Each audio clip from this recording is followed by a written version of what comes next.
شرکت برق توجیک که بازار نیروی برق تاجیکستان را تقریباً به صورت انحصاری یا مونوپولی در دست دارد، روز 12 ینور سال 2023 خبر داد که به دلیل سردی‌ها در تاجیکستان حکمفرما با دستور پرزیدنت امامعلی رحمان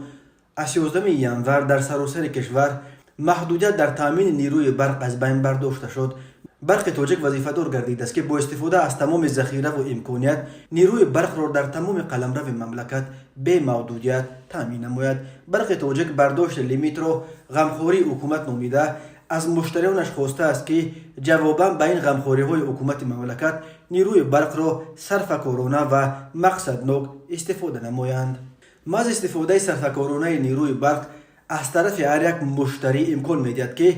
تامینات تمام ساحه‌های مملکت و اهالی با نیروی برق بهتر گردد. تاکید شده است در اطلاعیه برق تاجیک این شرکت اما نگفته است که آیا لیمیت برق کاملا برداشته شد یا تنها موقتا برای چند روز سرد. برق تاجیک اعتراف کرده است که تاکنون با سبب نارسایی موسمی ذخیره‌های آب و انرژتیکی که از روی حساب متخصصان ما در دوره تیرماه و زمستان به قدر زیاده از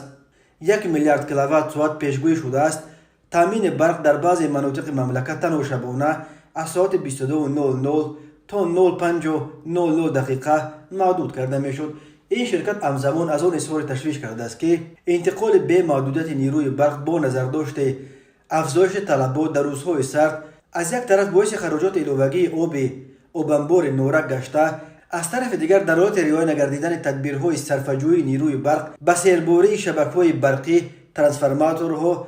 و صدمه‌ها در سیستم انرژتیکی جمهوری آورده می‌رساند. برق تاجیک به این دلیل از ساکنان خواسته است که نیروی برق را صرفه‌کارانه و مقصدناک استفاده برند. تاجیکستان اینک چندین ده ساله باز در هر فصل تیرماه و زمستان به کمبود شدید نیروی برق گرفتار می‌شود و از ماه‌های اکتبر تا اپریل به ساکنان مناطق دیهات این کشور در شبانه روز همگی چند ساعت برق می‌دهند. مقامات مردم را امیدوار کرده بودند که بعد به کار انداختن چرخ اول نیروگاه روغون لیمیت برق در کشور تمام می‌شود. سال 2018 در پی مورد بهره برداری قرار گرفتن چرخ اول روغون، پرزیدنت امامعلی رحمان نیز همه را اطمینان خاطر داده بود که افزایش لیمیت برق در تاجیکستان با همین مورد تاریخ شد، ولی با وجود به کار در آمدن الکی دو چرخ نیروگاه روغون، کمبود نیروی برق در کشور همچنان احساس می شود، به خصوص در فصل سرما.